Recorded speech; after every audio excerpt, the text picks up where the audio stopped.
आप देख रहे हैं कोटद्वार न्यूज।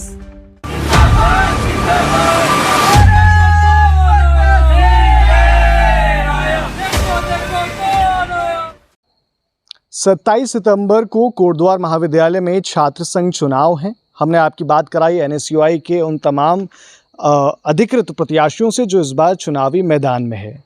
और इस बीच आज नामांकन का दिन था। बड़ी बात यह है कि एबीवीपी के 3 कैंडिडेट ने निर्विरोध जीत हासिल करी है, क्योंकि इस बार एनएसयूआई जो एक राष्ट्रीय संगठन है, हर बार अपने तमाम वो पूरा का पूरा पैनल उतारते हैं, लेकिन इस बार पूरा पैनल नहीं उतारा है। इस बार आपकी बातचीत कराऊंगा एबीवीपी के उन अधिकृत प्रत्याशियों से जो इस बार चुनावी मैदान में ताल ठोक रहे हैं। सबसे पहले मैं बात कराऊंगा आपकी एबीवीपी के जो अध्यक्ष पद की दावेदारी कर रहे हैं विकास कुमार से। विकास कुमार, बहुत बहुत स्वागत है आपका। धन्यवाद सुजल भाई आपका और आपके न्यूज़ चैनल का। सबसे पहले विकास जी, सवाल ये है कि आप चुनाव मैदान में तो उतर गए हैं। मैंने एनएसयूआई के जो कैंडिडेट हैं उनसे बात करी। कॉलेज का माहौल हम देख रहे हैं किस तरीके से चुनावी रंग में भुना हुआ है। अब सवाल आपसे ये है, सबसे पहला सवाल, कि आप क्या 4 मुद्दे हैं ऐसे जो आप चुनाव में लेकर उतर रहे हैं? क्या आपको अगर कोटद्वार महाविद्यालय के छात्र मौका दें तो आप क्या 4 चीज़ें करेंगे?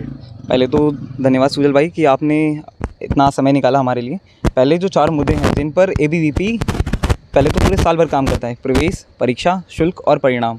हमारा काम महाविद्यालय में केवल छात्र छात्राओं के मन में एक राष्ट्रवादी विचार को डालना है। उसके साथ साथ जिन मुद्दों पर हम पूरे साल भर काम करते हैं वो हैं प्रवेश, परीक्षा, शुल्क और परिणाम। हमारा ये कहना है कि जब तक एक छात्र की जो बेसिक नीड्स हैं, चाहे वो महाविद्यालय संबंधी हो या विश्वविद्यालय संबंधी जितनी भी प्रॉब्लम्स हो, उनका सॉल्यूशन हम महाविद्यालय में ही करके देते हैं छात्रों को। तो यूनिवर्सिटी रिलेटेड समस्याओं की आप बात कर रहे हैं, सबसे बड़ा मुद्दा है, और यही एनएसयूआई भी इसी मुद्दे पर चुनाव लड़ रही है। मतलब और क्या चीज़ें हैं जो आपने अपना एजेंडा सेट करा है कि अगर हम आते हैं तो ये करेंगे? पहली बात तो आपने देखा होगा कि एबीवीपी का जो धरना प्रदर्शन था, अनिश्चितकालीन धरना, जो कि हमने बताया सामने वाली पार्टी को कि अनिश्चितकालीन का मतलब क्या होता है। उस अनिश्चितकालीन धरने से हमें क्या प्राप्त हुआ, पहले तो मैं आपको वो बता दूं। आप अगर लाइब्रेरी में जाएंगे तो आपको वाईफाई वहाँ देखने को मिलेगा, जो उस अनिश्चितकालीन धरने की बदौलत ही है। साथ ही ग्राउंड का सौंदर्यीकरण आपको देखने का मिलेगा। साथ ही जो सिक्योरिटी गार्ड की लड़ाई जो एबीवीपी और विकास कुमार इन विगत 5 सालों से लड़ते हुए आ रहे हैं, वो सिक्योरिटी गार्ड भी 1.5 से 2 महीने के भीतर महाविद्यालय में आ जाएगा। उसके लंबे समय बाद आपने अभी बात करी कि हमने वाईफाई की आप बात कर रहे हैं लाइब्रेरी में, लेकिन कुछ देर पहले मैं अपोजिशन के साथ खड़ा था तो उन्होंने सीधे तौर पे कहा कि कोई वाईफाई यहाँ लगा नहीं है, और लगा भी है तो वो विभाग का है। ऐसा कोई ना पासवर्ड मिला ना कुछ मिला। नहीं, ये सरासर ये झूठे हुए हैं। आप अगर अभी भी महाविद्यालय में जाएंगे, लाइब्रेरी में, पुस्तकालय में जाएंगे, आपको वाईफाई देखने को मिलेगा एवोल्यूशन के नाम से, और उस वाईफाई का पासवर्ड है march@2024 करके। तो हमारे साथी जो मतलब जितने भी हमारे कार्यकर्ता भाई बंधु जो भी मतलब देखिए, बड़ी बात है, आप एलिगेशन आप पे लगा है और आप बोल रहे हैं कि नहीं लगा है। वाईफाई लगा है। आप जाके बाकायदा मेरी सारी रील्स में देख सकते हैं या फिर इंस्टा पोस्ट में, फेसबुक पोस्ट में देख सकते हैं। एबीवीपी के हैंडल तक से जो एबीवीपी फॉर कोटद्वार करके जो पेज है उसमें भी देख सकते हैं आप। इनफैक्ट हमारे साथ के कई छात्रा भाई बहनें वो भी हमें मैसेज करके बोलते हैं कि भैया इस वाईफाई से हमें बहुत ही ज़्यादा हेल्प हुई, क्योंकि इससे हम अपने स्टडी मटीरियल्स डाउनलोड करते थे, अपने लेक्चर्स हम इससे डाउनलोड करते हैं। तो मतलब कहीं ना कहीं ये केवल एक गलत एजेंडा फैलाने का वो है कि जो हम सोशल मीडिया पे गलत एजेंडा चला सकें। जी, तो अभी एक सवाल और मेरा आपसे ये है कि हम सबसे यही पूछ रहे हैं कि अभी आप क्या करेंगे? ये तो बात की बात है अगर आपको इस कॉलेज के छात्र छात्राएं जिताते हैं 27 तारीख, लेकिन पिछले सालों से जब से आप इस कॉलेज के स्टूडेंट हैं, आपने व्यक्तिगत क्या करा छात्र छात्राओं के लिए? ज़्यादा मायने रखता है सर। हाँ, धन्यवाद। आपने ये इतना बड़ा अच्छा मतलब जो मुद्दा मुझे लगा पर्सनली, पहले तो ये कि आपने देखा होगा कि जब 3rd सेम और 5th सेम के एडमिशन हो रहे थे तो उसमें प्रत्येक बच्चे से 50 रुपीज़ एक्स्ट्रा शुल्क लिया जा रहा था। तो उस 50 रुपीज़ के एक्स्ट्रा शुल्क को हटाने का काम विकास कुमार और एबीवीपी ने किया। साथ ही अगर मैं बात करूं वाईफाई की, तो वाईफाई अगर आपको ज़मीनी हकीकत जाननी है तो आप लाइब्रेरी में जा सकते हैं, बाकायदा वहाँ पे वाईफाई चेक कर सकते हैं। वो भी हमारे आंदोलन की बदौलत ही है। और साथ ही अगर आप बात करें तो सोशल वर्क से मेरा इतना मतलब कनेक्शन रहता है। जब से 2021 से मैंने महाविद्यालय कोटद्वार में प्रवेश लिया है, उसके साथ साथ स्टूडेंट्स की हेल्प के साथ साथ मैं सोशल वर्क में भी बहुत ज़्यादा एक्टिव रहा हूँ। चाहे बात करें हम पर्यावरण के ऊपर या फिर बात करें हम जो बेजुबान जानवर होते हैं उनके ऊपर। हेल्पर हैंड्स हमारा एक ग्रुप है, उसका भी मैं एक एक्टिव मेंबर हूँ। साथ ही अर्बन टाइल्स, उसमें भी मैं काफ़ी एक्टिव हूँ। मतलब एक सोशल वर्क के साथ साथ मैंने महाविद्यालय कोटद्वार के छात्र छात्राओं की भी मतलब काफ़ी एक गहराई तक मदद की है। लेकिन पिछले कई महीनों में विकास कुमार के ऊपर कई एलिगेशंस भी लग रहे हैं दूसरे अपोजिशन की तरफ से। अब ये तो क्या कहना है कि मतलब अब वो डरते हैं इसीलिए औरों को आगे करते हैं। अच्छा, उनका जो डरता है वो दूसरों को आगे करता है। जी जी जी, क्या है कि जो एलिगेशन लगाए गए, तो जो एलिगेशन था वो भरी क्लास में था, कोई पर्सनली किसी के साथ नहीं लगाया गया एलिगेशन। भरी क्लास में वो इंसिडेंट घटित हुआ। तो जब क्लास से बच्चे वहाँ गवाही देने आए प्रिंसिपल ऑफिस में, तो कहीं ना कहीं उनके मन में भी डर बना, इसलिए वो वहाँ भी फिर रोना धोना हुआ। जो भी वहाँ जो भी एक्टिविटीज़ हुई, बाद में खुद मतलब ये कबूला गया कि मेरे द्वारा केवल एक मिसअंडरस्टैंडिंग हुई, जिन्होंने मेरे ऊपर ये एलिगेशन लगाए। जी। और प्रत्याशियों से मैं बात कराऊंगा। मेरे साथ हैं अमित काला, जो यूआर के लिए इस बार एबीवीपी के प्रत्याशी हैं। बहुत बहुत स्वागत है सर। सबसे पहले तो भैया आपका धन्यवाद। जो मेरा सवाल आपसे ये है अमित काला जी, पिछले बार आपने चुनाव लड़ा था, पिछले साल तो चुनाव हुए नहीं थे, लेकिन उससे पहले आप जय हो संगठन में थे। अभी मैं जब एनएसयूआई वालों से बात कर रहा था तो उनमें भी एक प्रत्याशी ऐसे हैं जो इधर से उधर हो गए, आप इधर से उधर आ गए हैं।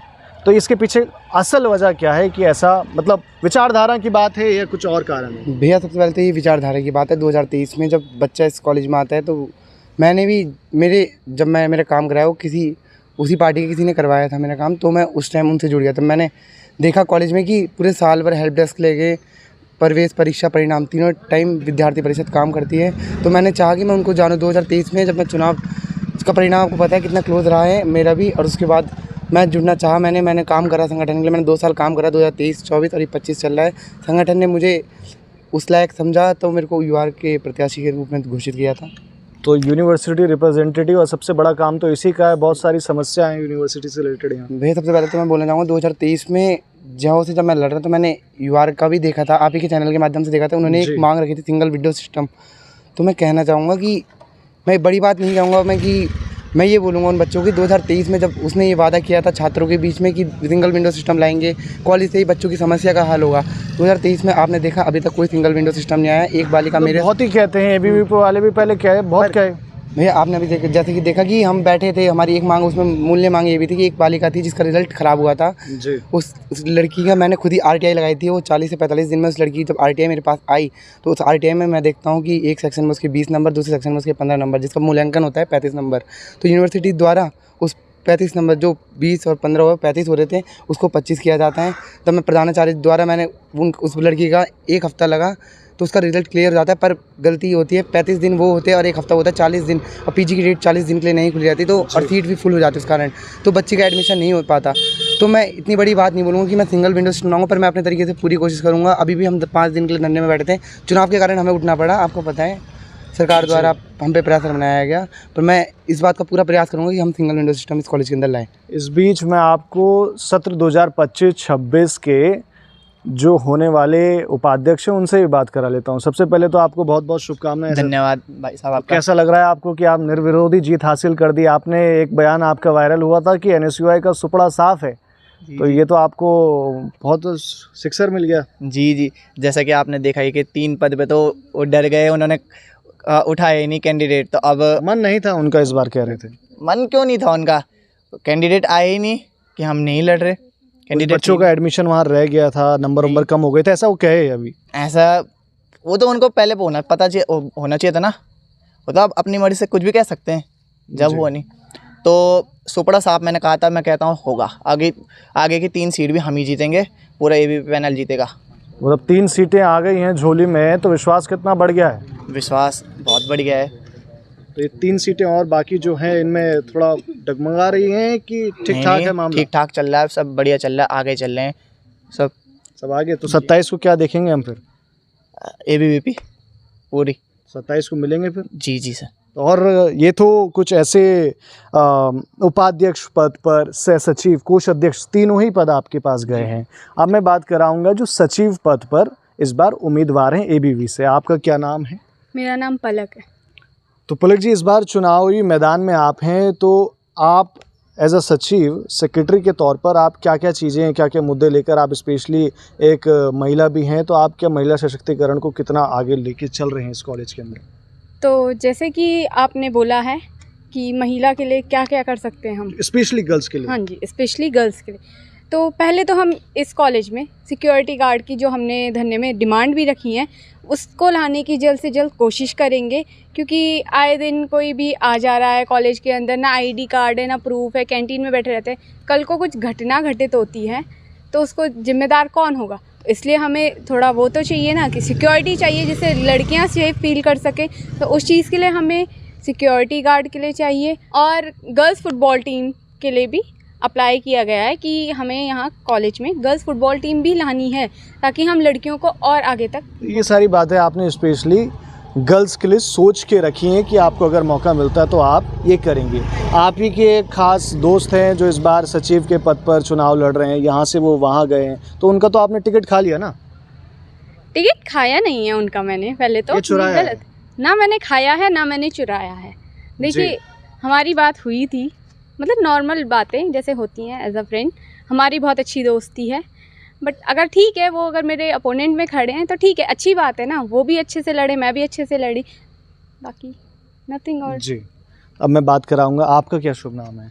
भूमिका जोशी, आप किस पद के लिए यहाँ पे थी? सह सचिव। सह सचिव तो आपने निकाल दिया, बहुत बहुत शुभकामनाएं आपको। तो अभी क्या लगता है कि अभी 3 खिलाड़ी और बचे हैं, तो 27 को क्या सुनने को मिलेगा इस बार? एबीवीपी। तो ये कुछ चेहरे थे जो 27 तारीख को इस बार चुनाव लड़ रहे हैं एबीवीपी से। 27 तारीख को आप ज़रूर महाविद्यालय आएँ और मतदान करें सही उम्मीदवार का। नमस्कार।